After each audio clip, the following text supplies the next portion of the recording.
call this meeting together. I would like to amend the agenda and let Dr. Hamilton jump forward so that he can leave early if he likes to. Okay. Dr. Hamilton.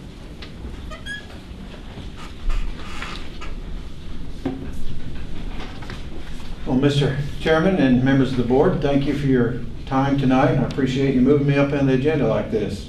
I'll try to keep it short and sweet and not take too much of your time this evening. I see you've got quite a number of things on your agenda. So we, as many other agencies this year, when I reported this spring, I came in and I said we'd had a good year, and we had. We had a good year last year. This fall so far it's been a little more challenging already because of the budget cuts. Many of you are probably familiar with that. The governor has asked all departments to reduce their budgets, and so we complied with that through the VCCS, and we've had budget reductions. But we've also, at the same time, we're getting the double whammy of reduced enrollments for 3 years in a row now that all the schools in the state have experienced. And right now we're still, everybody's down statewide almost 3% this year so far in the fall. So the double whammy of budget reductions and reduced enrollment, which reduces our budget or our share of the pie, we've had to, we faced a reduction in force this fall. And we've been able to do that the last few years through just retirements and attrition, not filling positions as they came open, only filling the critical ones. And but this year we had to go a little deeper than that, and we had to offer enhanced retirement to a number of people who voluntarily made the decision to do that. And then we've also had to reduce force somewhat too, in addition to that. So we think that right now that the reductions we make and the budget adjustments we've made over the next 2 years are going to get us back where we need to be with our reduced enrollment, and keeping our fingers crossed that the revenues for the state come up so that our piece of the pie doesn't keep shrinking. But they are challenging times, and I know many municipalities and counties are facing the same kind of problems with the reduction in our funding that we've had from the state. So that's been a challenge we've had to face this fall. As I mentioned, our enrollment this fall is down a little bit from the previous year, but it's really hard to tell at this point in the semester. We get weekly updates on where we stand compared to last year at this time.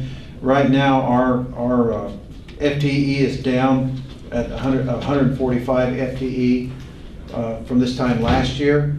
But as I was told this morning in my staff meeting by our Vice President of Instruction, Vicki Ratliff, we still have not received our dual enrollment numbers from Gate City, Lee County Vocational Center, or Career Center, and the Wise County Career Center. It's taking longer to get some of those in, and once we get those in, that will help balance some of that loss.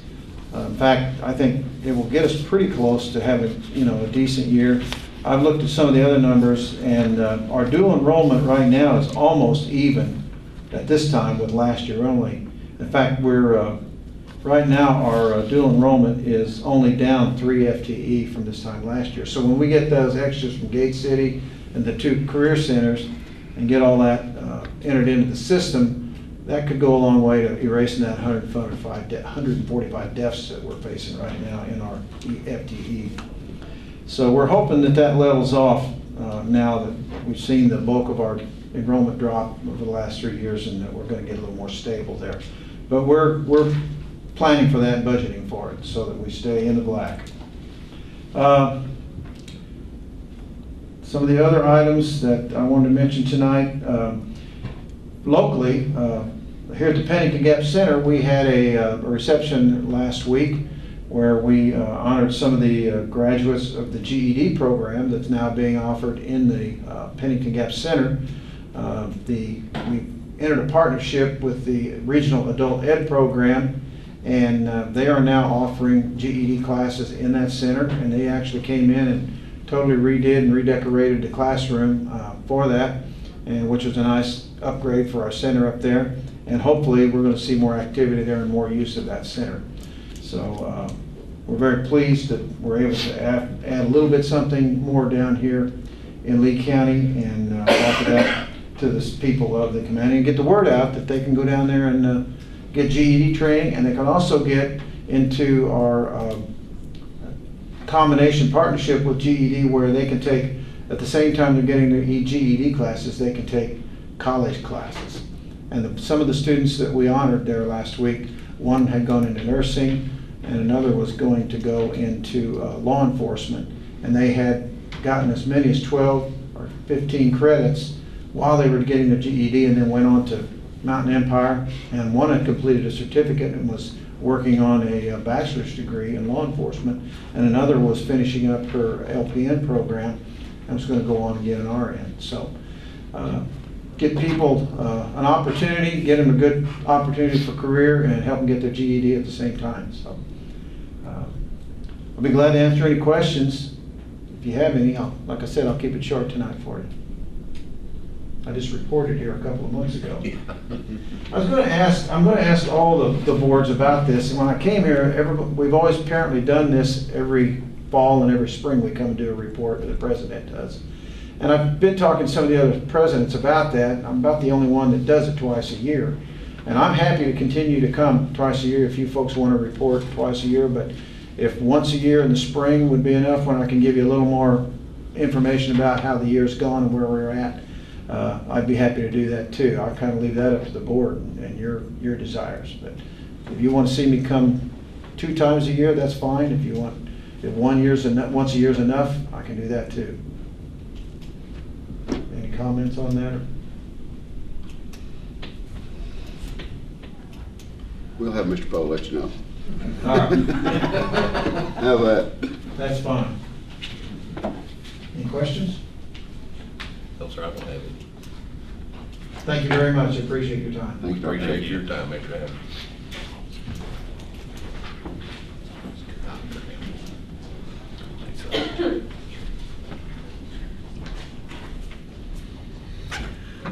Okay, we'll hear from our department heads. I think our first is our new building code officer. Welcome, Keith. Thank you for having me. Thanks for the opportunity, Mr. Chairman, members of council. A little nervous first report I did, I guess. And, in your packet, I think our quarterly reports, you had it. So go over it real quickly.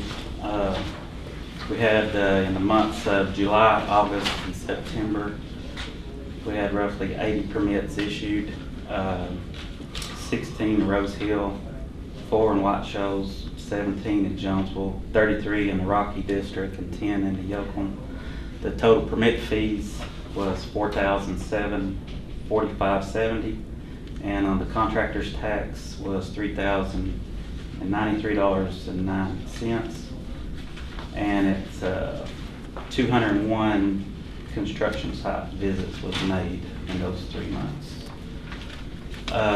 Other than the monthly reports, I know in your packet had Mr. Poe add a thing. I've been looking at the department trying to see where we can make things a little better and come up with some problem solving. And one thing was the income. It kind of jumped out at me pretty good. I think your all's budget for the department is $67,000 roughly, and the only income that you received last year was only $27,000. That left you with a $40,000 difference in just that one department. I put together I talked to Wise County and to Russell County and got some of their prices. I put together a proposed fee schedule for you based upon those 2 counties. The packets in your packet, those fees from Wise County is from just what I give you, they are looking to increase their fees, and Russell County is also. The last time that you all increased the fees for Lee County was in 2002. So a lot of expense has added since then. And another thing is the regulations are getting stronger, and it's requiring more inspections than what they're used to. Even from last year, they've increased another inspection. To kind of, if you would like, I broke down a simulation of an average 1,500 square foot house if someone was to come in. And I've got on the existing, I'll have the price for what it costs now and then what the proposal was, so to kind of give you a better idea of what to look forward if you all do. Is that in the packet? No, I've got it. Oh, here. okay. Yeah.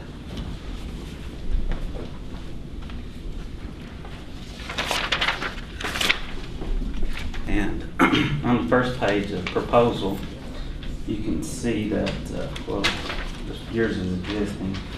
For a 1,500 square foot house right now, which requires the USB United Standard Building Code, requires me to do 7 inspections on one house. So that's 7 trips to one house, and that does not include your clerk in the office or office expenses, either one. So now an existing house with the normal electric, plumbing, mechanical, the square footage and state surcharge and everything, it's roughly $96.90.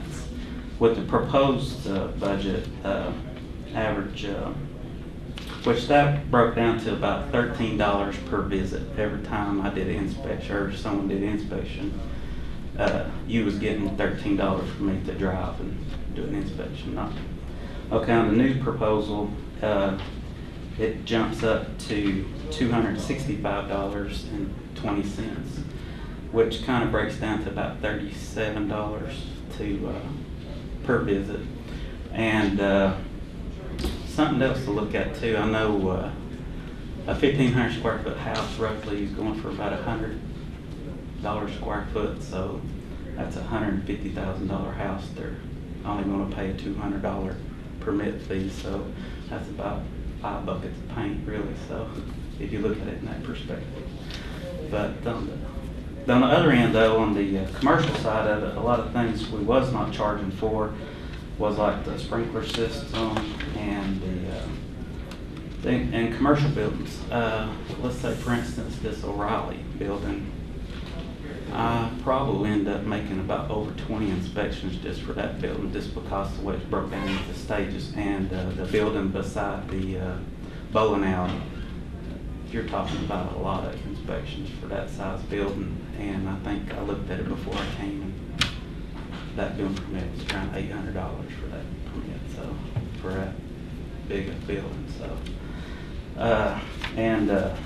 we didn't have nothing in there for signs. We have it in our planning for people putting up a sign. You didn't have a cost for that if someone come got a permit for it. And the sprinkler system was one that jumped out at me. Anybody got any questions on where I was going with that, or? No, I know we've been lagging way behind on for a long time. Wise County, they did a similar, when I talked to them about what we was charging, they went from 1 cent to 10 cents at one jump. A lot of your contractors, that don't bother them a lot. Well, anybody you charge is you're going to hear about it. But one way of looking at it, on your perspective, is it fair for an average taxpayer who's not having nothing done have to pay the burden for, like, if O'Reilly or Walmart or somebody, they're paying for them to get their building inspected, basically. Right. So, this kind of puts the burden more on the owner of the businesses and stuff like that. So that kind of gives you a little bit more reality to it. I don't know if that helped you in your decision or not. I appreciate you doing this. That's what we need to be done a long time ago. I like to say, so far I started August 18th. I've been treated very good by the county and everyone in the courthouse. Been real nice to me and welcoming to me. And some of my contractor friends that are not happy with me a couple of times, but they'll get over that. But I could appreciate, like I said, for letting me have this opportunity, and I hope I don't embarrass you all. And I'd like to see you do good at this, or help you make this a little bit better for you. if you need anything, just call or let me know. How's it feel to be on the other side of this? I know last night you all had your town meeting, right? Oh, on that side? Yeah, yeah. A little bit different. Yeah, we don't got us fancy stuff. It's too good. Y'all got more people shows up to your meetings too. Well, that's true. But if I can do anything for you, just let me know. Do you need me to stay for new business? Unless they've got any questions now, I think you've pretty much answered everything as far as that proposal. You're good to go. All right, thank you. Thank you. Okay, Mr. Alan Bailey, 911. Good evening, Chairman, members of the board.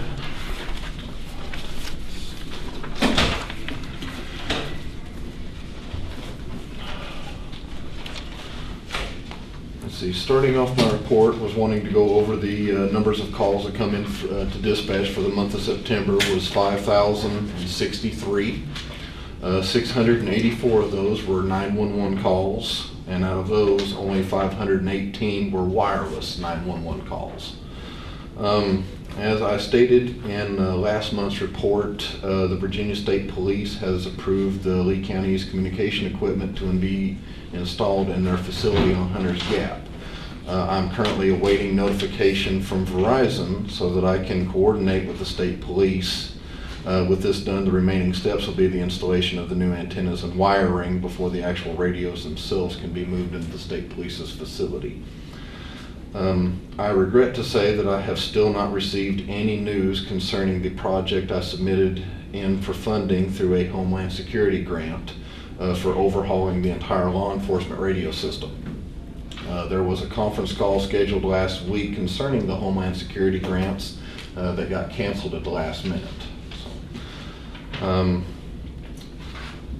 Other grants were submitted for upgrading the call processing equipment for members of the Southwest Group Standards Committee, which consists of Lee County, Wise County, Dickinson County, and the city of Norton. These upgrades are needed due to the aged equipment in Dickinson County and because all the computer systems are old Windows XP machines that are no longer vendor supported. If approved, then the migration over to Entrato's A911 hosted solution will start next fiscal year. Another topic concerning 911 is a matter of the boundary issues amongst the jurisdictions. In the board packet that was provided to you, there is a mutual boundary agreement as well as 2 printouts detailing areas of concern between Lee County and Wise County. I have a large map depicting the areas if you all wanted to see it.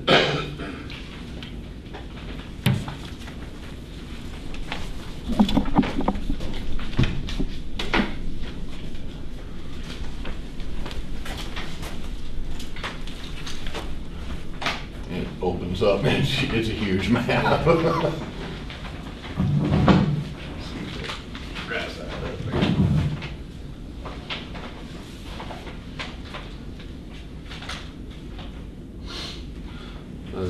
Let's see. This boundary agreement does not in any way affect the historical boundary line of Lee County. It is just for the boundary line agreement for law enforcement purposes only. I've already talked with Sheriff Garrett Parsons about the 2 areas of interest, and he is in complete agreement with the boundary proposal and has already signed one of the agreements. Of course, I was going to ask the board to sign the document, but it has come to my attention just right before the board meeting that the county attorney is wanting to speak with the Wise County attorney and clearing up some I think issues. some of the language needs to be straightened out in there. There's a few things that bleeds over into areas other than the purpose of the statute.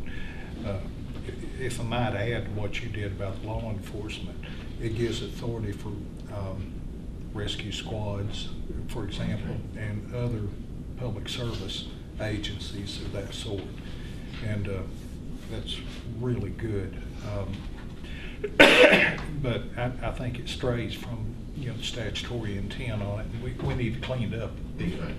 The whole issue actually was discovered between more of a concern between Wise and Dickinson as other 2 members of the group. They had places to where both counties claimed it, and also no man's lands for law enforcement wise. So when they were working on that, they decided to also look at the two minor little issues in Lee County, to where there's a couple houses that are actually in Lee, but the only way to access them is through Wise County. And one of them was a house that was in Wise County. The only way to access it was through Lee County. So they're just wanting to clear up some things where hopefully law enforcement won't have any issues if anything were to happen in those areas. So, moving back to my report, another piece of 911 equipment that I was needing to talk with you all about, and that is the audio recorder that is currently being used. It is a loaner that was replaced the one that crashed. This loaner is no longer vendor supported, and because of its age, I cannot allow my office PC to fully update because these updates terminate my ability to remote access these audio files. Mr. Poe has handed you an update from our current vendor, Blue Ridge Voice and Data, about expanding our current maintenance agreement and an increase of $137.50 per month. This will provide Lee County with a next-gen 911 recorder, as well as support and maintenance for 5 years. Recently provided to me was the Virginia 911 feasibility study survey that the state has made mandatory to be completed before October the 22nd. Failure to complete the survey will result in an automatic denial of all grant applications that get submitted concerning that locality. I recently completed and submitted the feasibility study on Wednesday the 15th. And finally, I would like to report that I am scheduling dates for sign work on the latest batch of 911 road signs that have been completed. Did you get a chance to talk to VDOT or anything about helping us on some of the ones that kind of fell after they got done mowing? I talked with VDOT on a topic that I had noticed in the other jurisdictions and everything about maybe sign sharing, which immediately got immediately said no to. So I have talked about the whole thing with signs getting knocked down, but sadly I don't have any actual proof showing where they have supposedly knocked them over, and that where it runs into a little bit of a sticky situation, not having any proof showing that they've actually hit them.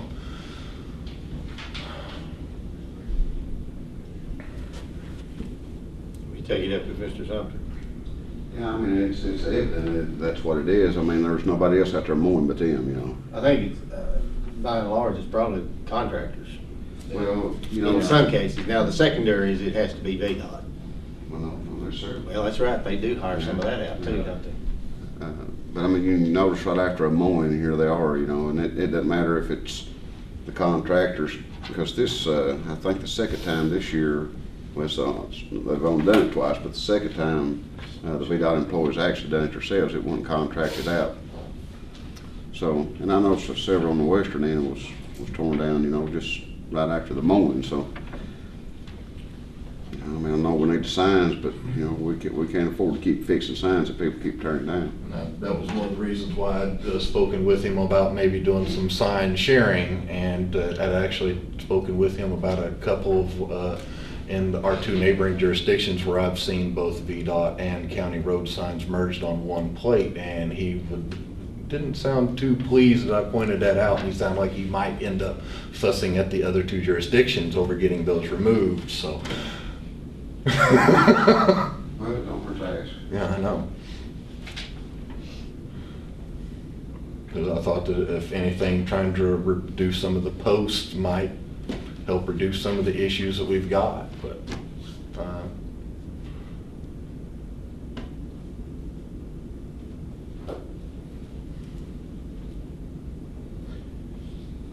any other questions? Okay, thank you. Alan? Does the board want to consider or take any action on this voice recorder? And I think you distributed, you've got a memo, and sorry didn't have this in your packet, but the original recorder failed actually back in 2011. Blue Ridge, the vendor, did agree at that time to replace it with an equivalent unit, and they also provided a solution to upgrade it so that it would connect with the Windows 7 platform. The old unit wouldn't even do that. But it is an end-of-life unit. They cannot provide, well, they can provide maintenance and support because we're paying for that, $4,370 a year. But at this point, the manufacturer no longer manufactures parts for it. So any repairs will have to be made with used parts, which further decreases the efficiency and ability of the unit to continue to operate. Probably, well, it's extra money, so it's never good, but it's probably not a bad increase in price, $1,650 a year to basically do a rental for 5 years. It'd be $1,650 over and above the $4,370 that we're already having to pay for the old one, and that will get us a new unit that they can do upgrades on and keep it up to speed with new operating platforms as Windows develops and releases those. I mean, this is operating on a Windows 7 platform. We're up to Windows 11, so there's a couple of 2 or 3 upgrades there that this machine can't even handle. So.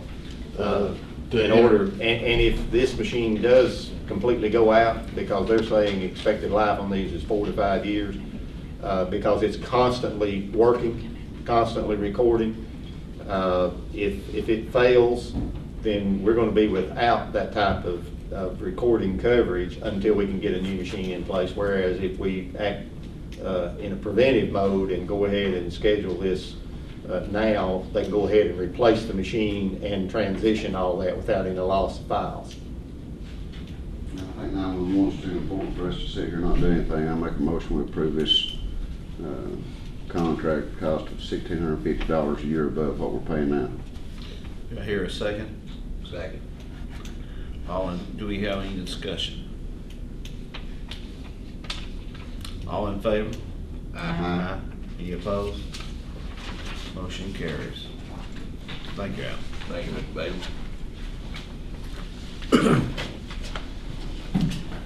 Okay,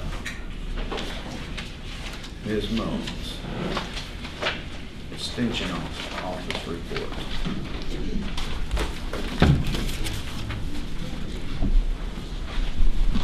Mr. Chairman, members of the board, thank you for the opportunity to come and share with you some of the things that we are doing now in the Extension Office. Doesn't seem like just a few days ago I was here and 3 months have gone by and here I am again. I know, it's amazing. The 4-H program has been really busy this summer with, of course, summer camp. There was 97 youth and adults from Lee County attended in July. Then in August, the 4-H agent set up a poster of activities at the Lee County Fair, and she also assisted the agriculture agent with the 4-H Skill-a-thon on the 28th. And also we had a 4-H chicken and rabbit show this year, which I think was the first time that we had those programs there as part of the fair. And then in September, of course, she started to get in her enrollment when the kids came back to school. She got nearly 100 high school students enrolled in 4-H this year between Lee High and Thomas Walker, so that was very good. And then in September she did 34 in-school classes with youth in the 4-H program. And she also presented a program on citizenship, and she asked the youth to do an interview with someone and ask them what it meant to be an American citizen. And she got some really interesting answers with that.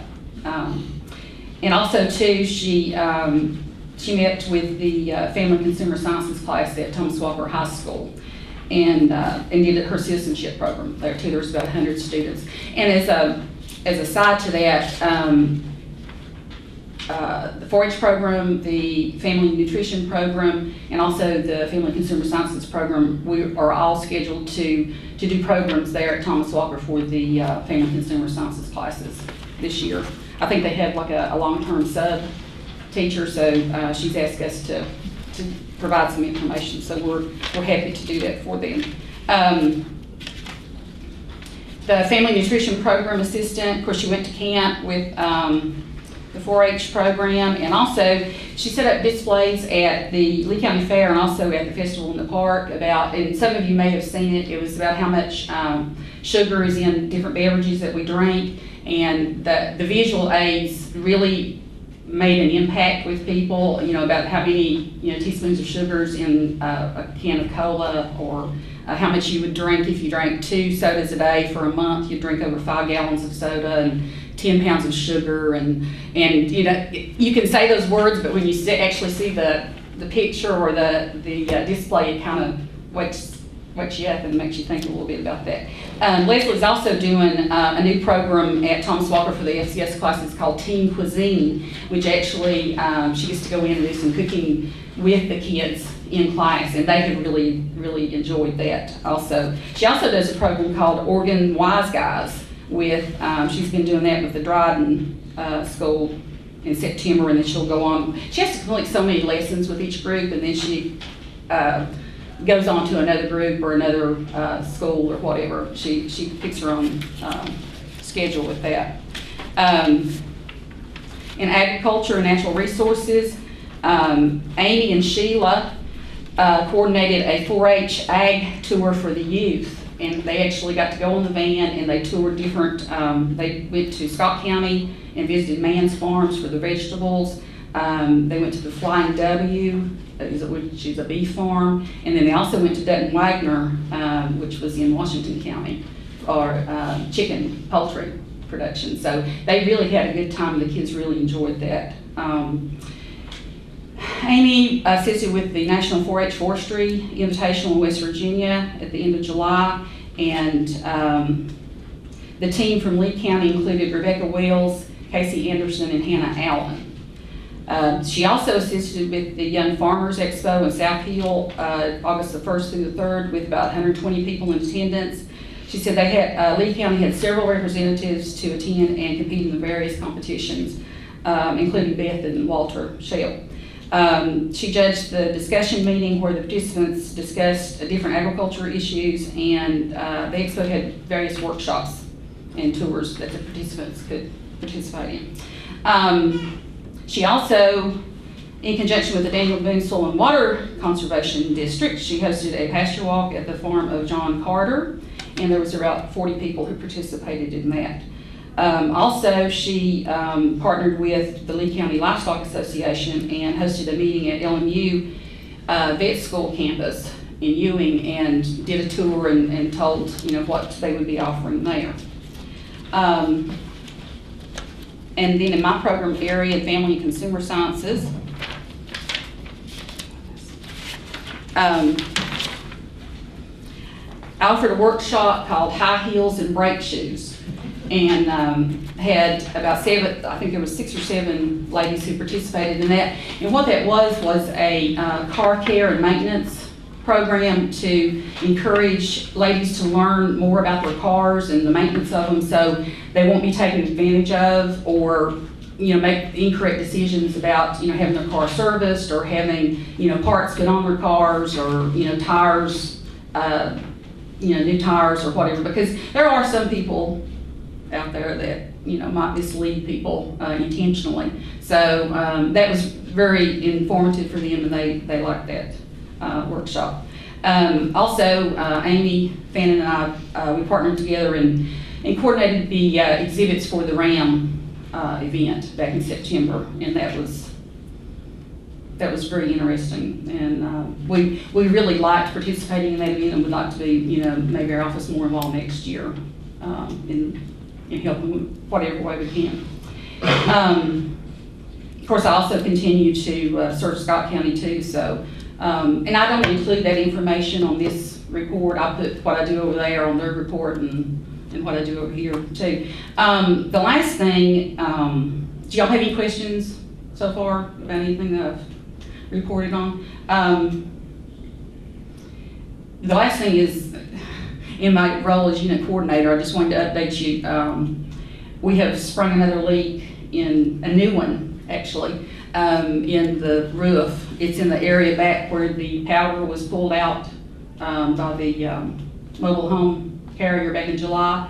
they fixed it, and then with all this rain, we just got a new leak, and I did inform Mr. Poe of that.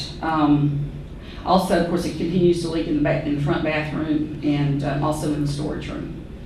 And not, it doesn't have to rain real hard for those areas to leak. We also have several lights out in the kitchen, which they're lights similar to this, but I think there's 8 sets and there's 4 of them that's out completely. There's no lights working in any of those 4 sets. I think that's all. Other than, Mr. Ho, did you get to check on the reimbursement for the food we lost? We've not received that from that contractor yet. Okay. We lost food in our refrigerator and freezer when the power was out. So, y'all have any questions for me?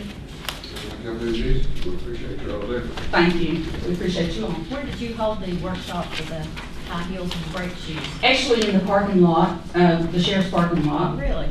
We had part of it. We had part of the lecture inside, and then we went out and looked inside. It was actually my car, and and so we just went over, like where all the fluids go in and how you check those, and just different aspects of just regular maintenance for a vehicle.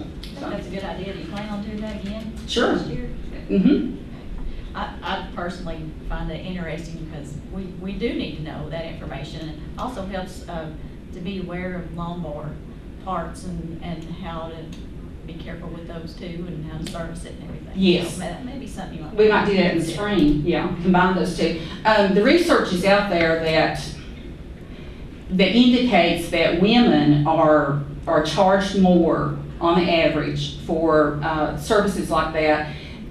If they don't know, if they give an indication they don't know what, okay, just go ahead and do it, I don't know anything. Then if a man were to say, okay, go ahead, I don't know anything about doing it, it still shows that women are charged more for that. So we'd like to increase people's knowledge so that might not happen as often. Maybe next time you can just teach us how to do it ourselves. We could do that.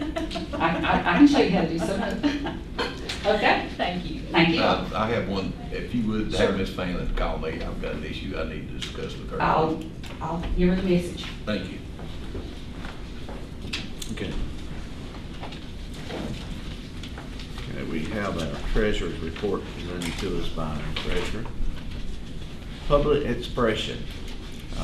We'll open the floor for public expression.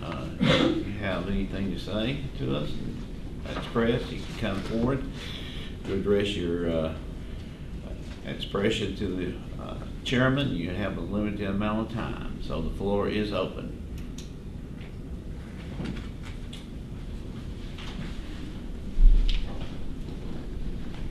Mr. Chairman, members of the board, my name is Richard Schuler. I live at 318 Sturgill Road in Dryden. I have 3 items. I promise I will talk fast and get you out of here as soon as possible and not overrun my limit. The first, number one, a week ago tomorrow, I went to a ceremony at the Lee High School that was an honor for a young man who passed away back in January. I won't go into the long story, most of you seen the paper.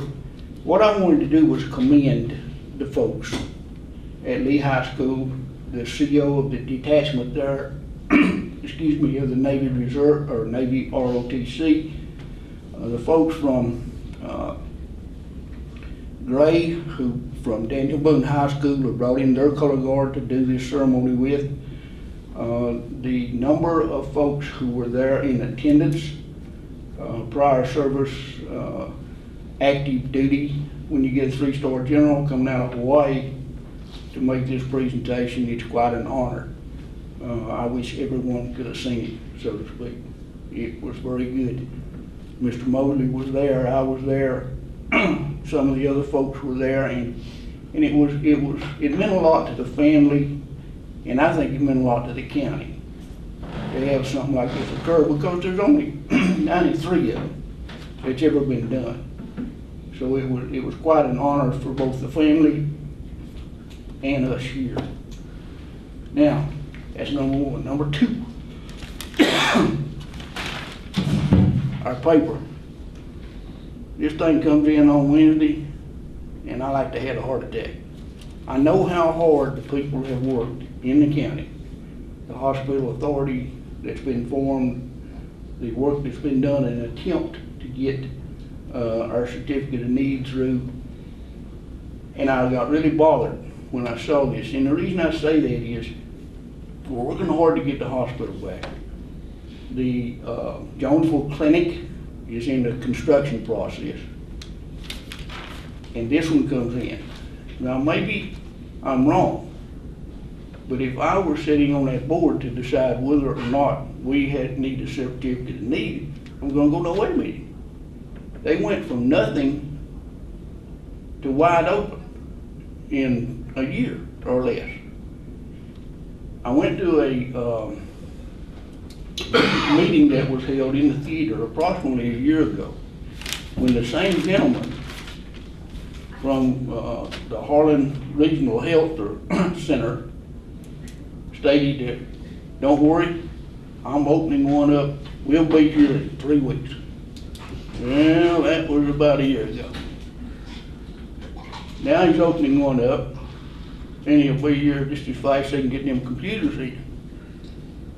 I'm scared to death that they're gonna look down at it from on high in Richmond and say, wait a minute now, maybe they don't need this as bad as they think they do, or as bad as we think they do.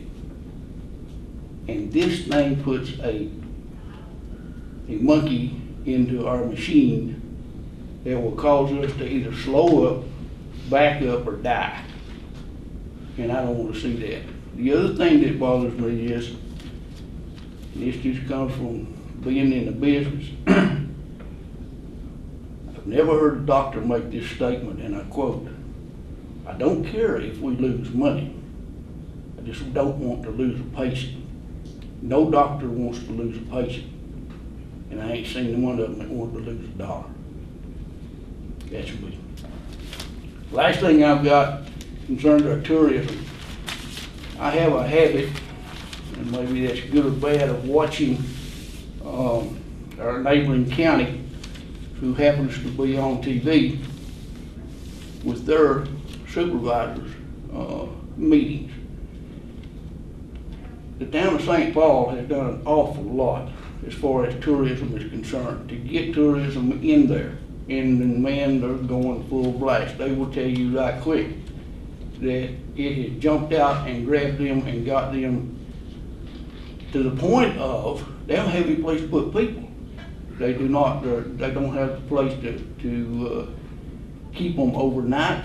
They don't have a places to feed them. The restaurants are packed, so to speak. They're building campgrounds. Everybody in Wise County wants to build a campground right now, I think, to get these four-wheelers, if we want to call them that, or side-by-sides or RTVs or whatever it might be, in here, because they're producing money. And the numbers that they gave out was, they said, okay, they got these side-by-sides that you can ride 4 people in. That's 4 wallets. They average spending $200 a piece while they're here. They're here for 2 days. Okay, $200 times 4 times 2, that's $1,600 that they're getting off of that one 4-wheeler. They figure it's going into the revenue of the county. This is all backed by Spearhead Trails and some of the other things that's been done. My question is, or my statement was, I went to the craft show or craft fair, or whatever you want to call it, it's a college, which is always a good event. You go listen to good music and you see some folks that produce some nice things. I saw Spearhead Trails there. I saw the lower end there with the state for the campground. But the one thing I did not see was one thing that put Lee County out in front, or at least side by side with the rest of it. We're down here too. We moan and complain that nobody knows we're here. Well, if you hide in the dark, nobody knows you're there. Somebody's got to jump up and wave the flag and say, oh, by the way, you ought to come down and see what we got. We got a vet hospital coming in. We're going to have a veterinary clinic. We're going to have all kinds of stuff. The lower end of Lee County's booming, and it ain't that far to drive. Thank you for your time. All righty, anybody else? Okay. Okay, we'll close the floor for public expression. We have our minutes in there. Booklets, take a moment for, let everybody review the minutes. And then I'll open the floor for motions to approve. Make a motion to approve September 14, 2014 regular meeting. Second. All in favor? Aye. Any opposed? Okay, approval of refunds. We have a request for a refund from Jim Gordon. Motion to approve this refund, Mr. Chairman. Second. All in favor? Aye. Any opposed? No.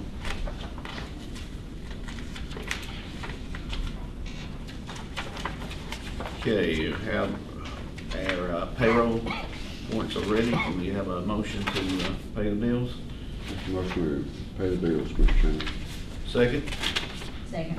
All in favor? Aye.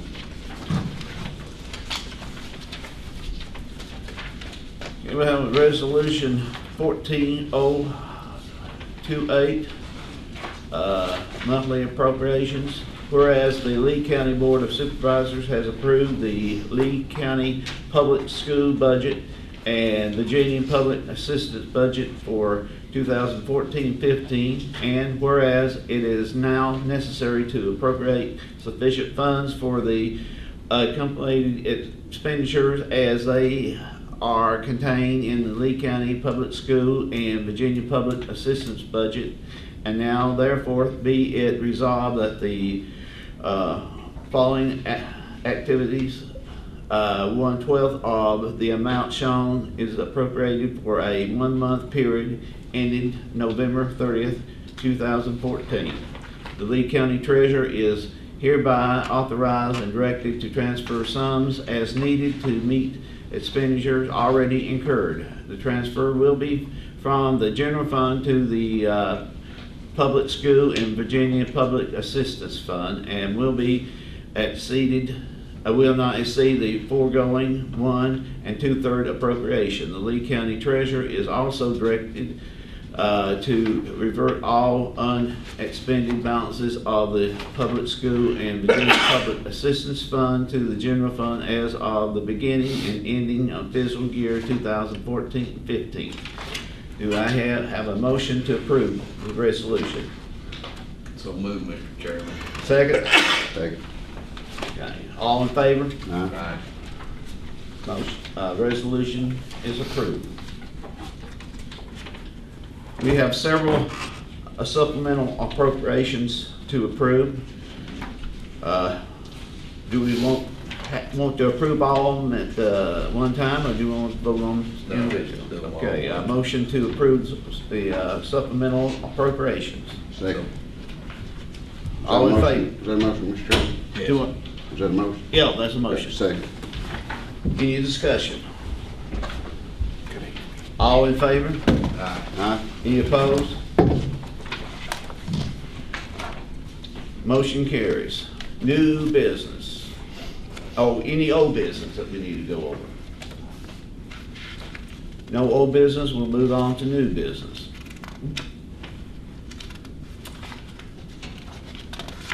From Mr. Dane Poe, you want to, Mr. Chairman, first item is the board appointments. Have an airport authority appointment from District 1. I'm getting closer, but I don't have one. I make a motion, we table this again, Mr. Chairman. Second. We're not flying a lot of airplanes down the western end this time of year. okay, Lonesome Pine office on You need you. a vote on that. Oh, okay. Motion and a second. Second. All in favor? Aye. Okay. Okay, Lonesome Pine Office on Youth. Do we have any, I do, I have a couple names. Kaylee Garrett and Victoria Sage. I'd like to make a motion to appoint those two I'll second that. students. What was the Sage girl's name? Victoria. Okay, second, motion made and seconded, all in favor? Aye. Any opposed? Motion carried, these people are appointed. Okay, now, Mr. Poe. Next item is the mutual boundary designation with Wise County, and I think from the discussion we had during the 911 director's report, based on Mr. Callahan's comments, probably be proper to table this until he can discuss it further with Wise County attorney. I make a motion that we table this. Second. All in favor? Aye. Any opposed? Okay, this is tabled till Mr. Callahan can do some research. Item C is the proposed building inspection fees. That's been presented by Mr. Harless. I don't know if you want to take action on that tonight. We provided the proposed rate increases in your packet so that you would have a little bit of time to look at those. And I don't know if the board's comfortable with taking any action tonight to, of course, any time that you'd said it, it would have a future date for it to actually be effective. It wouldn't be effective immediately, I don't think. Give you a proper amount of time to advertise it. I'd say at least 30 days before it would take effect. Make a motion to table this next month to get a little more information. Do I hear a second? I'll second the motion. Any discussion? I'd like to have a little bit of discussion tonight if we could. All right. I think that we don't have any fees in place for the sprinkler system. Is that what Mr. Harless said? And he said he's gonna have to make several trips out there, so I think that's something that we should look at for next time. Anything Well, I think else? we need to increase the fees, definitely. Well, he has of course, he has that in the proposal to add a fee for that. Now, it can't be retroactive to No, permits already no, no, no. issued. Yeah. I was just saying, I didn't realize that we didn't have one. I don't know about the individual homes. I think we're lucky if we get people moving to Lee County now as it is. I don't have a problem with the commercial side of it, but maybe let's, maybe just do commercial and not the individual. That's my opinion, but that's something we can look at, I guess, next time. And I did look at the personal property tax rates in the two counties that were compared, and their personal property tax rates are actually lower than ours. So that's something to consider too. That our rate there is higher than theirs, so, and then if we were to increase the rates, then it would be more than those two compared Well, counties. that wouldn't affect the personal property though. The thing about it is that you have taxpayers now paying for the visits and things that somebody else comes in and gets a permit for. What's in the general budget for a total? But it's taxpayers' money. Yeah. I mean, we're way behind on this. This is something we looked at 7 years ago. When you consider all that involved in it, I mean, we're at the bottom. There's probably none other county in the state that's charging what we do. You gotta look at it, is Yeah. it worth his service?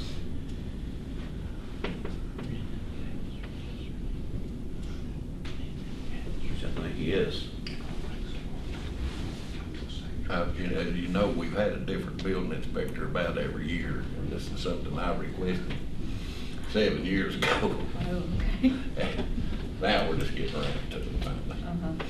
As a matter of fact, I didn't even ask Mr. Harless to do this. He took it upon himself. Yeah, well, he probably knows, that our rates there are low. Well, we've not done it 7 years. I'm sure the guy will wait another month and discuss this a little bit further.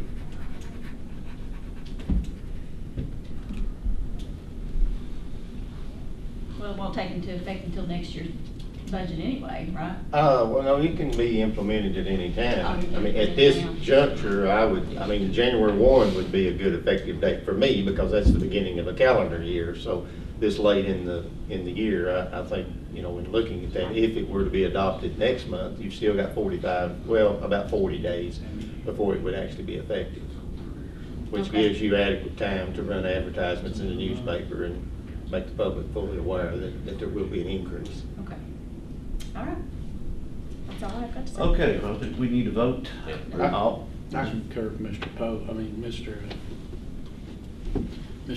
mean, it's been 11 years?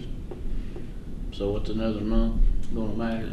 Yeah, I just We wanted can implement it to, yeah. January 1, Mhm. and only those people who are using the service is actually gonna pay for it, Right. correct? Okay, motion's been put for the board to postpone, to table this until, bring it back up next meeting. Motion's been made second, so let's vote. All in favor of table? Aye. Any opposed? No, so this has been tabled until next time. Mr. Slink, if we could revisit something real quick Okay. on the county boundary designation. Mm-hmm. Is that part of that with the postal service, Mr. Callahan, involved in that or not? Not that I'm aware of. I went back and pulled the statute.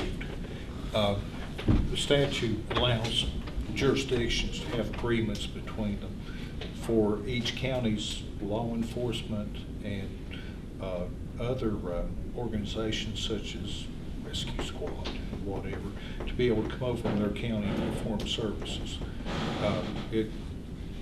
It's a really good statute allowing counties and cities to work together with each other.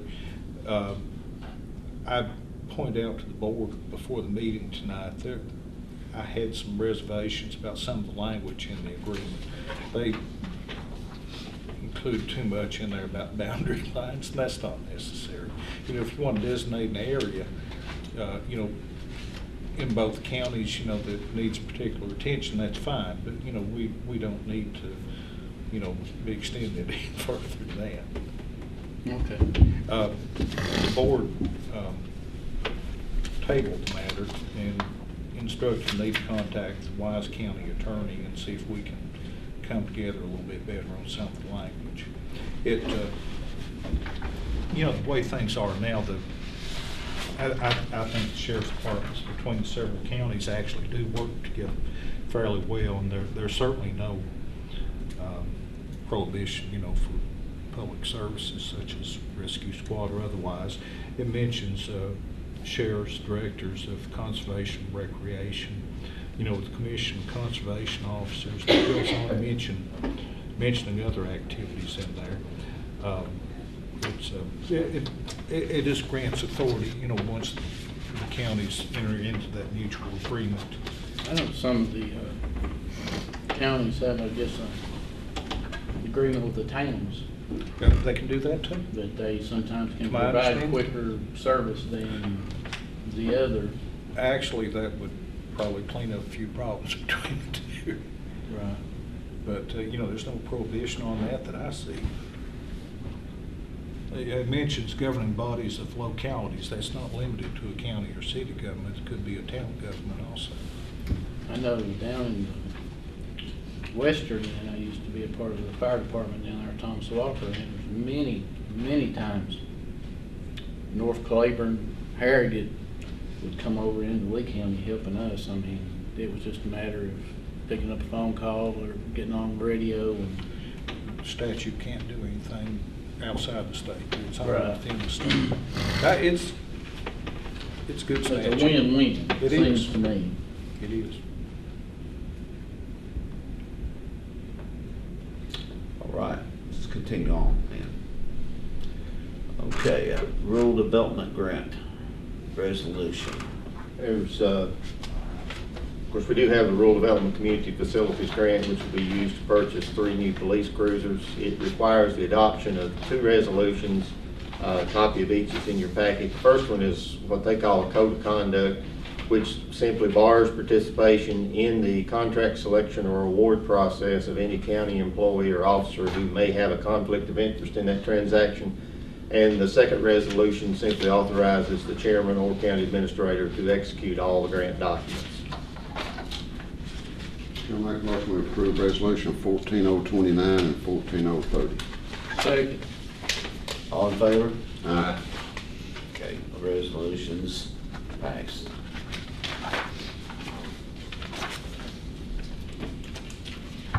Okay, you get some new bids. The Southern Hall Road Improvement Project bids were due last Friday. We got 3 bidders this time as opposed to 2 the first time. And we, of course, we reduced the scope of the project, changed it to try and get the price down. The first bids were more than double what funds we had budgeted. The results of this bidding were much more favorable. Again, as I said, we had 3 bids. Glass Machinery and Excavation had the low bid at $8,812.50. Elknott Incorporated submitted a bid of $21,500, and Estes Brothers Construction a bid of $23,000. We reduced the project length. Instead of 315 feet, we reduced it down to 200 feet. And the original width of the project varied from 20 to 12 feet. We set the new width at a constant 12 feet. And instead of 4 courses of tar and gravel, we just changed it to 2 inches of asphalt. So that made the difference in getting the bids down. We had $12,000 available to build this project, so this is within the constraints of the funds available, and I would recommend award of the contract. Chairman, make a motion, we let Glass Machinery do this. He was the low bid by about $13,000, looks like. Second. All in favor? Aye. Okay. Motion passes.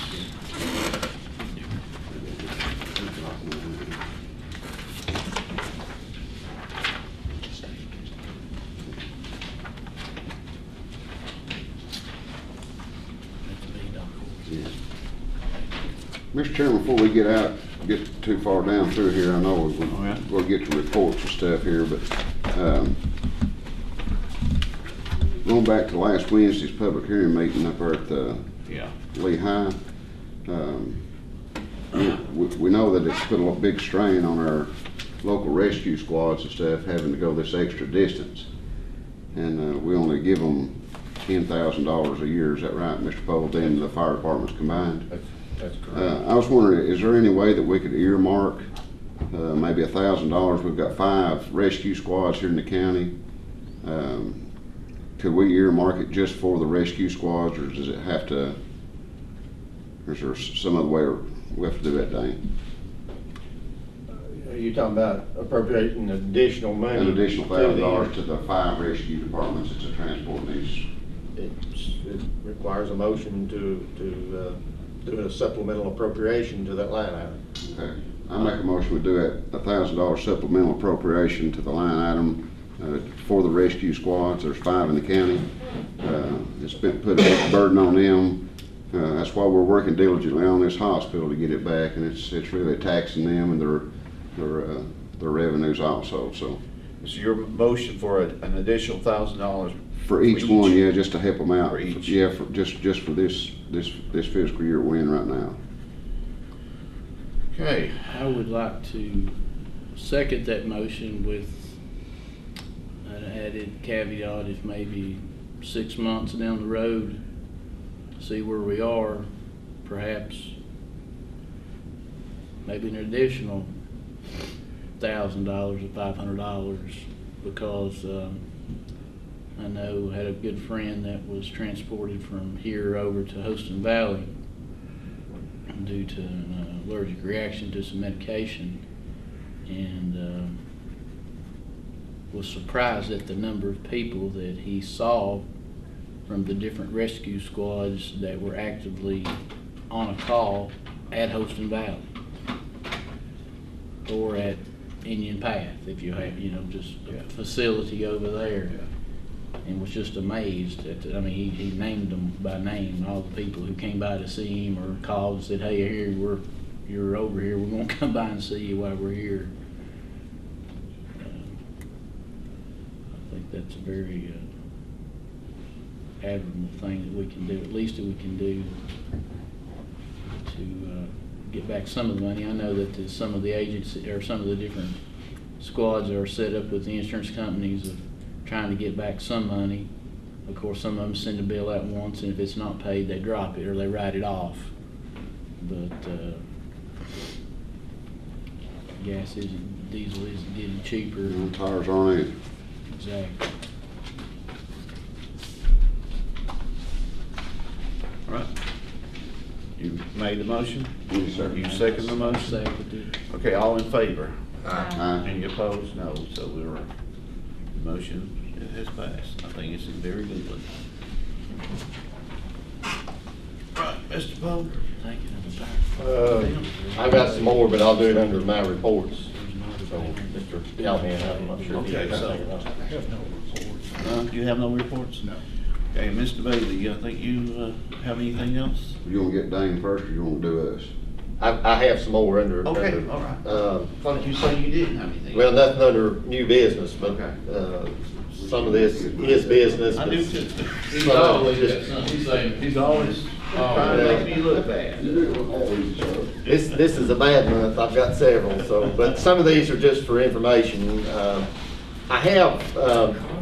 I'd received a statement from the Lane Group on some fees that were unpaid, and I had requested, I did not include these for payment in the monthly bills because I was waiting on verification from them. There was a couple of them that we had not even received the invoice, or we didn't have a record of having received the invoice from back in February. Total amount for engineering services, architecture and engineering services on the construction and design, construction documents and design for the circuit courtroom renovations and the clerk's office remodeling. This was the final bill, I guess, on the design phase of that. Total for both of those, $5,805. And then we have some engineering fees on the Trails Development Project, totaling $6,585. I checked these out. These are legit. Again, we just received the trail services bill last month, but and I had asked for some documentation on that. The others for the circuit courtroom and the clerk's office remodeling, we had not received that bill. So once I got it, I checked it. These are both legit, and I would recommend approval of payment on these. That trails thing comes out. It'll come from the grant. So what's the total amount? 50? 5805 on the courtroom and the clerk's office remodeling fees, and Okay. 6585 on the trails project. I make a motion, we pay both of these bills to the Lane Group for the circuit courtroom clerk's office remodeling and Stone Mountain trail easement. All right. Second? All in favor? Aye. Any opposed? Motion carries. The next one, and this one is really unusual. As you know, in August, I think, or at the September meeting, just maybe last month, the board voted to accept a grant from the Virginia Department of Aviation for design services for a box hangar at the airport. The airport authority had taken a survey. They had 3 or 4 potential tenants who were looking for hangar space. The plan was to build a larger hangar rather than just, or rather than a T hangar, another set of T hangars, to build what would be basically called a community hangar. It just has one door. They would have been able to have housed at least 3, possibly 4 planes in there for rental fees, and then it would also have provided space for repair services to be done by a qualified repairman or a fixed-based operator. Since that was done, that survey was done in the spring of the year, all that was prepared, and we submitted the grant application in late May to the state. It was approved in August. At our meeting last week, they met last Wednesday and informed me and others of the authority that at least 2 of those potential tenants have withdrawn. 1 has left the area altogether. They were originally from here and was working here locally, but they've gone back to Georgia. So they lost that one, plus they lost a second one. And at this point in time, we discussed this. The engineer had not started any work on this because basically it had to be timed such that once we had bids, we needed to be able to resubmit to the state for an application for construction. And the state will not, they will not provide funding for design and construction in the same year typically. So we went for the design portion this year. Their plan was to have this, the design work completed in early spring, put it out to bid, have those bids on hand in May to be able to submit to the state for a construction grant in approval in August of 2015.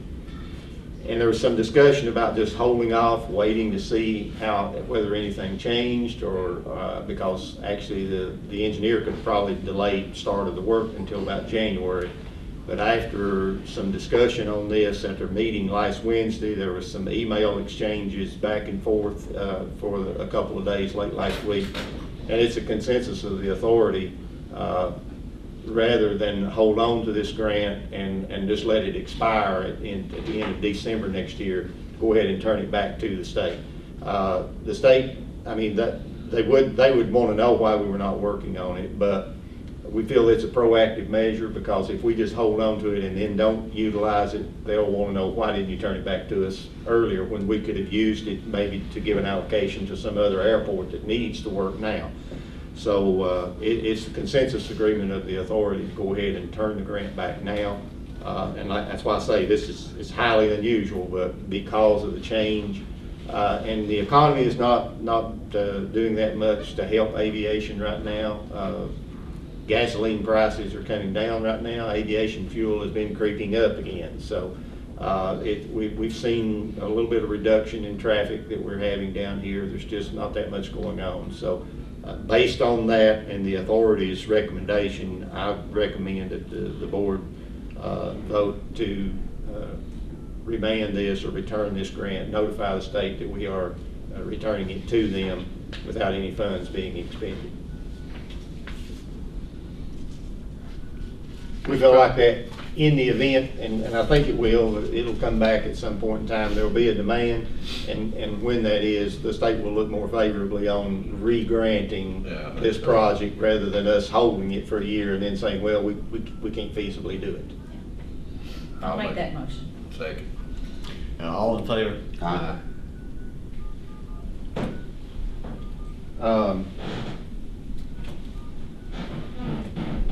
On a similar, well, not similar note, but another grant note. Mr. Cole, could you flesh that out a little more, why they're not?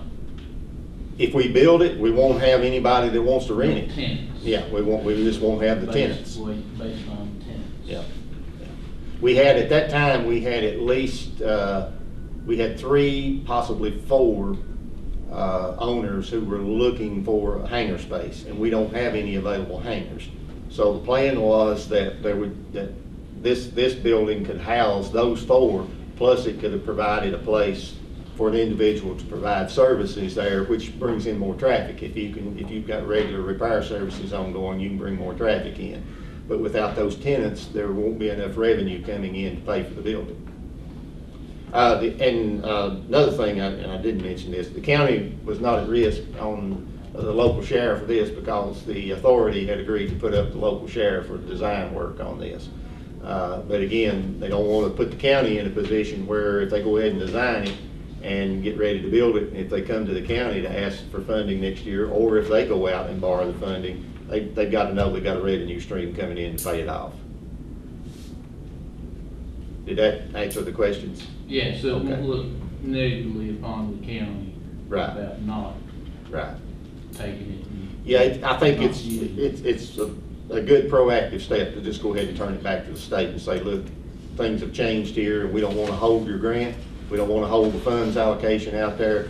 If someone else in the state needs the funding, then that'll give them some additional funds to be able to use.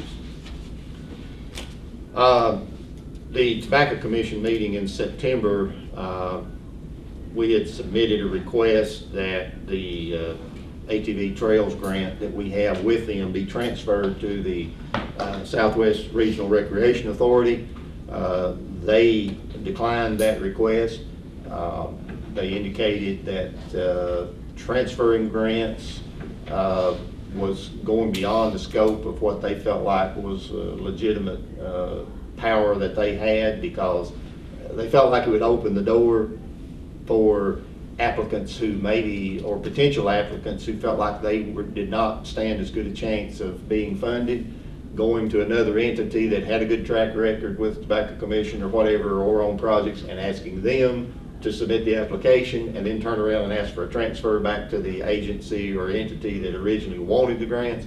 So they didn't want to get into that, and there was question, at least from one on the commission, as to whether they had legal authority to do that. So they declined that offer. Based on that, we've already requested that the Regional Recreation Authority be listed as the fiscal agent for the project. So there's nothing to prevent us from developing and signing a memorandum of understanding, which would still give basically the authority the same power to just implement the project on behalf of the county. There would be, we'd still have to sign off on some of the documents, and it would still be in the county's name, but the authority, the regional authority, would actually be implementing it and taking care of designing out and building the project. So if there's no objection from the board, I'll move forward with the director of the regional authority to get that done as quickly as possible. Hearing none, I'll do that. There is a VDOT meeting in Bristol tomorrow evening, tomorrow night, regarding the 6-year improvement plan for primary roads. I know Mr. Mosley's been contacted directly about this. This is, there'll be a informational period of time at 5 o'clock for local officials to be able to be updated on this. And then there's an actual public hearing at 6:30 for speakers. There are 7 projects in the Bristol District 6-year improvement plan. That's it right there, that are in Lee County. 7 of them in Lee County, is that what you said? Yes, seven out of that stack of papers. Of those 7, 6 of them are bridge projects. And the actual only other remaining project that deals with road construction is the Pentagon Gap bypass. But because of the funding deficiencies at the state level and the new revenue forecast for the biennium, there's some changes taking place. There's going to be a prioritization process that takes place. I can't tell you exactly how it's going to work because VDOT hasn't completely worked that out yet, but they are working on that. Well, how does that work if that bypass doesn't come through and that they own that property? I've always wondered, that property really needs to get back on the tax. If they were to not build the project, or if a determination were made at some point in the future that the project will never be built, then VDOT by law would have to dispose of the property. And typically they would try to, I'm not sure that they have a process for doing that takes into consideration the original owners. Right. I mean, they sometimes have surplus property after a project is built because they buy the right of way, and then because of whatever, there's things that happen during construction and design that the road is moved slightly just a little bit, so they have an area that becomes surplus that they really didn't need, and they don't need to keep it for maintenance of right of way. And typically they'll try to work that to get it back to the original owners if they're interested. If not, it's simply sold. I'm not aware of where they've bought right of way for a project, a 6-mile long project, and then not constructed it at any point in time and had to deal with disposing of that property. I mean, I mean, the goal, long-term goal is, I think, to have the bypasses built. But again, it's all a prioritization project. And the bridges, the 6 bridges are scattered all over the county. There's over at Jasper, both the north and southbound lanes there at what is historically been called Dip Crossing on Route 23. Both of those bridges are scheduled to be replaced. There's a bridge on Old 58 west of Ewing. It's actually, I think it's underway. It's already done, but it's still on the plan because sometimes it's just the way they provide funding for them. The Powell River or Petite Ferry Bridge, whatever you want to call it, up here on 58 between Jonesville and Dot is on there. The Bartons Creek Bridge on the east side of Rose Hill on Old 58 is on there. The Route 58 bridge over Town Branch, just east of Jonesville here, as you go out of town towards Dot, is on there. I think that's all of it. This one, if it doesn't get torn down again before then, the Cane Creek Bridge on 58A. I was gonna ask you that. Yeah, it's scheduled to be replaced.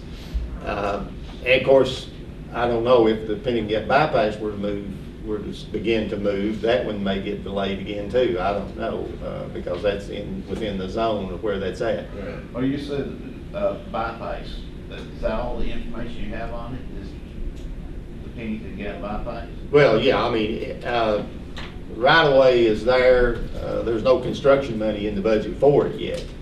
But again, part of the process I think that's coming up within the next few months is this prioritization, and there's going to be certain goals or certain trigger marks that determine whether projects stay on the 6-year improvement plan or not.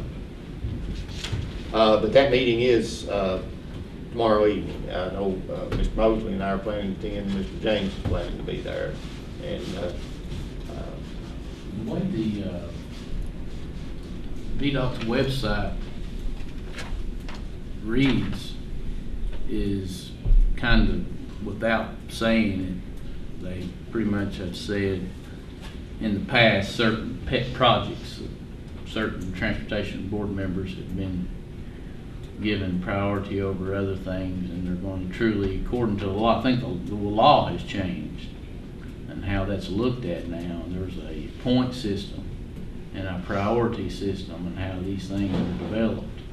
And then I think there's actually a third party, for lack of a better term, an accounting type firm or a construction firm would come in and would either confirm or deny the list as far as the points that have been given. So it seems to be, the old days of just because it's in so-and-so's area, get this done. Now it's going to more of where the true need is, which on one hand I think that's going to be very helpful for us, and then on the other hand it's going to be not very helpful for us in the rural areas because of just the traffic in Fairfax and Arlington, Front Royal and up in there. I mean, it's just whatever system they use, they can all have flaws, and even the criteria that you state or the factors you use in the criteria that determine how something ranks in the prioritization, that can be skewed too. So it'll be interesting to see how this all unfolds over time. Also, this one, I didn't want to do this because I know there's been discussion by the board. I didn't want to do this without discussing it with you. In looking at the tourism department's budget for this year, we did not include any funding whatsoever for conferences, anything of that nature. She's made me aware of a tourism summit that will take place the mid part of November. Her comment was that she felt it could be beneficial. The governor will be there, as well as the maybe Deputy Secretary of Commerce and Trade, I think, or maybe the Secretary of Commerce and Trade. Both of them will be there. The governor will be a speaker. She's just said, you know, my decision on whether or not we want to participate in that or not. There's no money, again, in the budget for conferences. We do have $10,000 there for advertising. Just doing a rough estimate, probably gonna cost about $600, maybe $625, to send her to the summit. They do have breakout sessions for training and things like that, and discussion among, I mean, statewide meetings, so. And then there's a lot of other vendors there that are there for tourism and marketing purposes. So I could do a budget transfer out of the advertising line item to cover the conference expense if there's no objection from the board. Good to me. All right. We need to be represented. Well, she runs better. I do have one item for closed session that would be under acquisition of property that I need to discuss with the board. Shouldn't take long. Mr. Poe, could we, just maybe set $1,200, move $1,200 into conference meeting, or conference trips, in case there's another one that comes I up? can do that. I mean, is that There's no okay objection. with the board? And what I can do, I can date it. I may not move it immediately, and that way, but if it is needed, I'll know there's no objection to moving it at a later date during the budget year, so. Right. All right.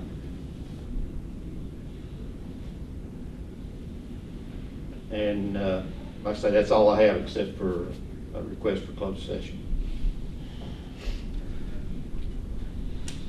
Do you know about the brochure?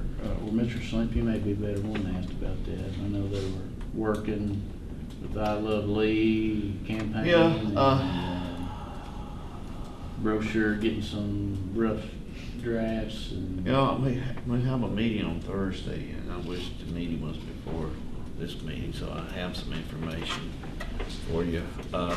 Moving forward though, feel like better, more progress than. Yeah, she previously. last time the meeting we had, she was, said that the website would probably be before the brochure, that she felt like that was the,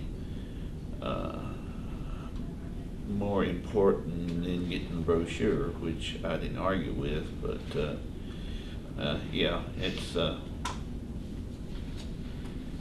coming along.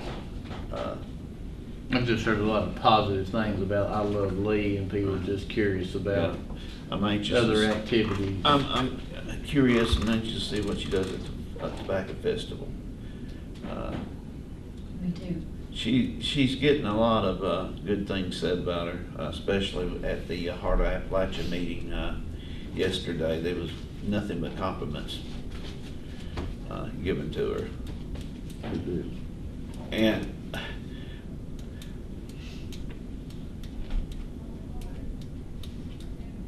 I know my cousin had a lot of negative things to say about Lee County tourism here earlier in the meeting. But Heart of Appalachia is really promoting Lee County the same way that they were promoting Wise County and Scott County and the other counties. We are getting a lot of benefit from those folks. Mr. Chairman, I'd like to add to that I think the reason that St. Paul is booming with Spearhead Trails is because there was already a trail system there, and you've got property owners, large property owners up there that are willing to work with the authority, and that makes a big difference. You know, we've got to have the help of our property owners if we're going to have a trail system. And we keep plugging along, and I keep hoping, you know, that one day we will be there. And They have to buy into if the property owners don't have to buy into this. right. And you can't force them. No. You know, you just have to hope that they see that they can help Lee County in doing so. Yeah. All the trail system over in Pocahontas opened up. It did, yes. And of course, Pocahontas is going to be the next one, just like St. Paul. Well, and our trail system and Pocahontas, we were right neck and neck when we were planning this thing, and now they're open. Yeah. You know, and I really hope that we're next. I really do. Dane and you, how are we doing with our trail? Well, it's Where do we kind- stand? It's kind of been on hold because we were trying to work it out with the authority and the Tobacco Commission, you know, to give them the go-ahead to do what needs to be done. And we didn't, well, like Dane explained earlier, they are the fiscal agent, and hopefully now, you know, we'll just do a memorandum of understanding and just let them jump in there and do what needs to be done. The project scope's been revamped, and it stems back to what she's talking about the property owners. We have not been able to get the cooperation of major property owners to be able to really look at doing a lot more trail miles. So in lieu of that, and in hopes that that situation will change in the future, and there's some other changes going on within that industry. Most of these are coal properties. And there's been some property sales, some other things that have occurred that have complicated the issue for us in trying to do that. But in the meantime, the new plan is to rescope the project more or less, still have the original trail miles on the mountain that they had planned, but to try to develop some other attractions at the trail head, which will be there at Lehman Field, that will attract not just riders, but families. More, I guess you'd call it a family-friendly attraction more so than just off-road riding.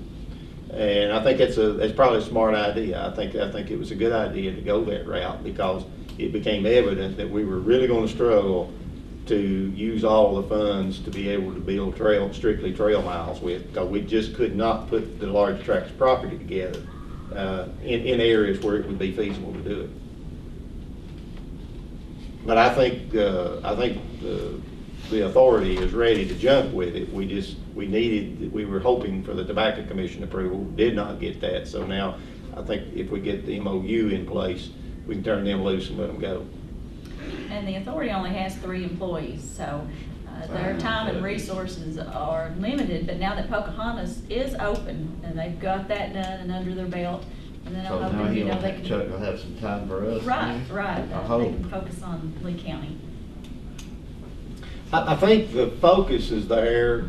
It's just that every time ours would hit an obstacle, it automatically pushed them to focus on another project more for that time. If that project didn't have a barrier, it was moving. So while they waited for us to resolve the issues, they would move to another project. And that's sort of how those advanced on, and we kept hitting walls. And I think they're ready to move on there. They've got the concept. They've already floated this by the Tobacco Commission. They've talked to others. They're ready to go with it. It's just we're trying to get the document, originally we planned to just shift the grant to them, but we need a document in place that outlines all that so that they can do it legally. And how are you gonna come up with this memorandum of understanding? You gonna? Well, I was going to dump it on Chuck, but I'm not sure. I've already floated it out there to him. Okay. And I'm sure they have some with TAS. yes, I know they've got. I mean, everybody's got them for Right. one purpose or another. We just need to specify exactly what we're looking for in it and get it moving. Okay. Are you gonna bring that back next month, or? I have you hope already- to have it back by next month. Okay. Well, I'm going to continue to try to make sure that we're not left out. We appreciate that. Anything that, because I know we have a history of being left out. So, I think we're on the right track, though. I think Ashley's helping, I think you're helping, the authorities helping, Town of Pennington, you know, we're all doing what we can.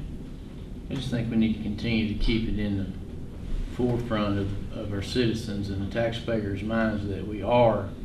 I know I got a message the other day in social media, more or less complaining that, you know, we weren't doing anything and was sick and tired of hearing about easements and things and, you know, why couldn't it be done? yeah. And I said, is there a number I could call you at? I said, because it'd take me a long time to type what I need to type. And after we got done talking, the gentleman said, I had no idea how much was involved in it. And I said, I didn't either until I got elected and got involved in it, and I said it's frustrating. I said, when you got some miles that have been built that easements were not signed or are questionable, and we can't use them. And I said, you know, everything has to be done above board and make sure it's done correctly and legally and you know, done environmentally sound. But I just think if we can just continue to let people know that we are trying, we are working, and it is a big project, and it's when you start dealing with multiple landowners, and when most of those landowners are large corporations that could care less about, as Mr. Poe has said, you know, what's their benefit? It's not going to benefit them nothing about having a trail on their property. It could be a liability. So I just think, you know, out in the public talking, we just, you know, as a board, be positive about it, and hopefully, you know, this thing will get going. Because I know Tina, I know back with Ms. Rose, you were with the town of Pennington when you got to me, when its initial grant came through for what, how many million? It was 386,000 for the first one. 386,000. That's been, It was 2006. we're no closer today than we were then. No, but I would like to commend our small property owners. We have probably at least 30 or 35, I guess, today, you know, that, you know, they have property and they've signed the easement and they're ready to go and they support us, and we appreciate that. Absolutely. Because without them, Yeah, we're a lot closer than we were in 2006. yeah, where would we be? We're still not there. I mean, like Sunday morning, going to church, I was at McDonald's, and there were, I don't know, 3 or 4 vehicles there, trucks with umpteen of those side-by-sides and four-wheelers, and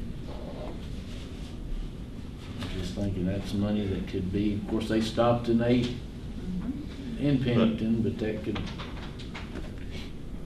all of that money could be here in Lee County. But I don't know if you guys have noticed the increase in the motorcycle traffic. I definitely have.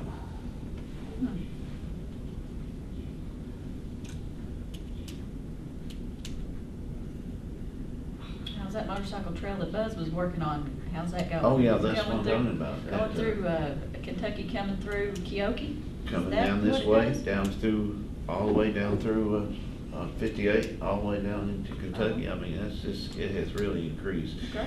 They, Heart of Appalachia, they're going to 2 motorcycle shows. So set up a booth to present the mounts that they have made up that has a full mount of their region. And they have visited and gone over these roads that are suitable for motorcycle people that like to visit and ride on. They have sold ads to venues like hotels and motels and restaurants and places, and have these places on this mount that would be suitable for the motorcycle people to stop. It was brought up at the meeting the other day that Motorcycle Week down at Myrtle Beach, time to set up down there, a kiosk down at Myrtle Beach to catch those people and tell those motorcycle people about our region, a perfect place to come and ride. So there's other things besides the trails that we can do to get people here, spend the money here. Right. Tazewell County has Back of the Dragon, I think is what they have, right, for their motorcycle tourists. Yep. I agree.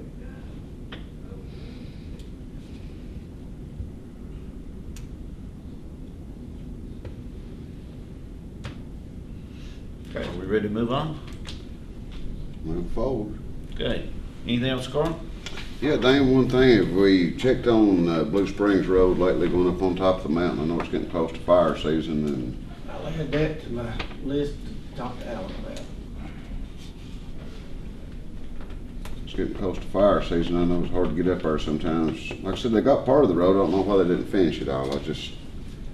I contacted them again about that, and I don't think he ever got back to me. They just said they'd check on it. I don't think he ever got back to me. Is there even a map that we've got to distinguish where the state ends and where? Well, the state road, it has a mileage figure on it. Okay. Check on that for me. Check on that for me, please. I'll check on that. That's all I have, Mr. Chairman. Okay. Mr. Crabtree?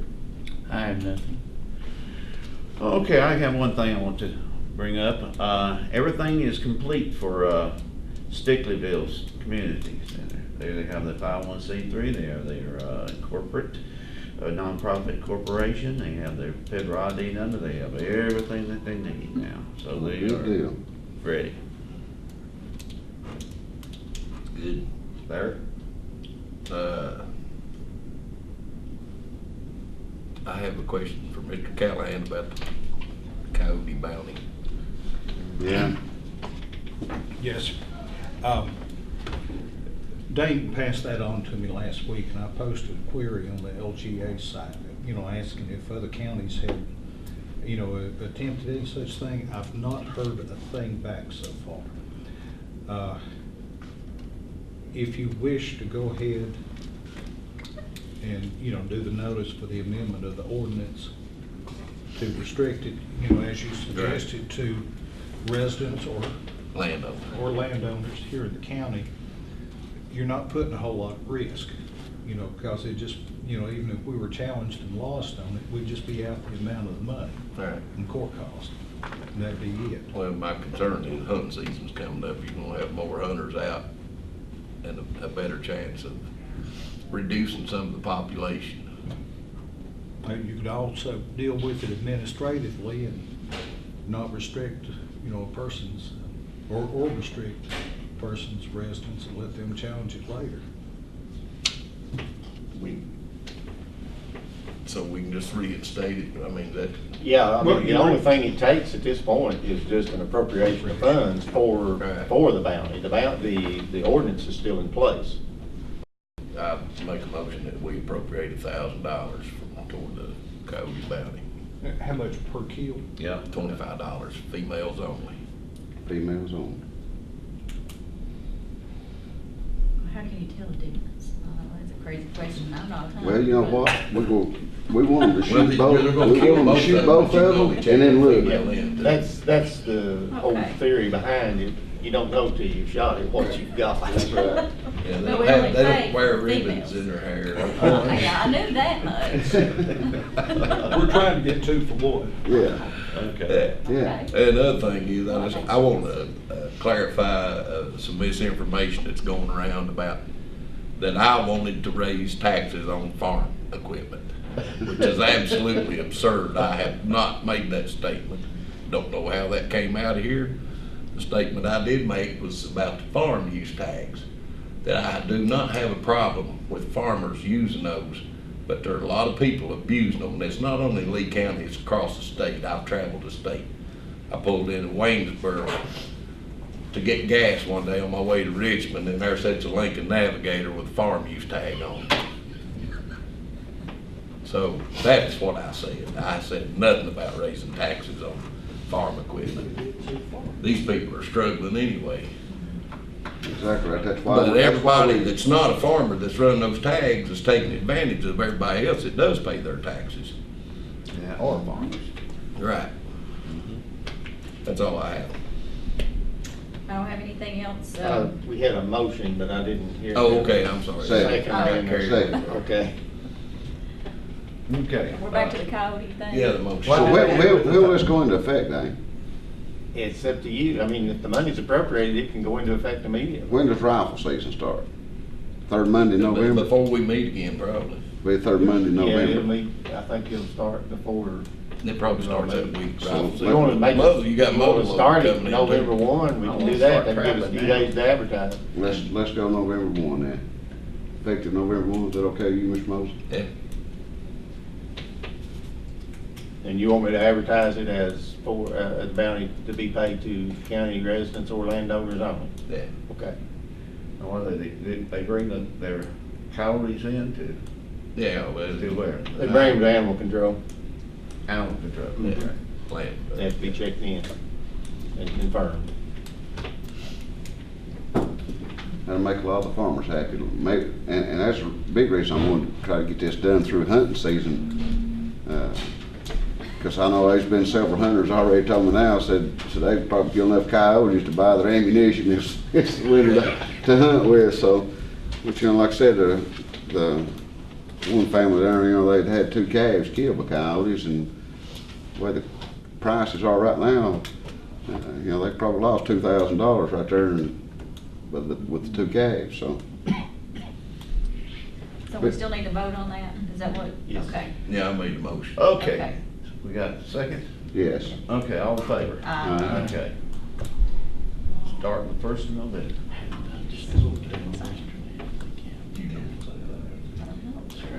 We'll find out. Okay. I don't have anything, so I'll make a motion to go into closed session pursuant to Virginia Code Section 2.2-3711A3, is that what you said? Was it real property? Acquisition, Yes. acquisition property, and would you go ahead and add investing of public funds just to make sure I'm Get covered? ready to do that. We were. Oh, okay. And investment of public funds, 2.2-3711A6. Second.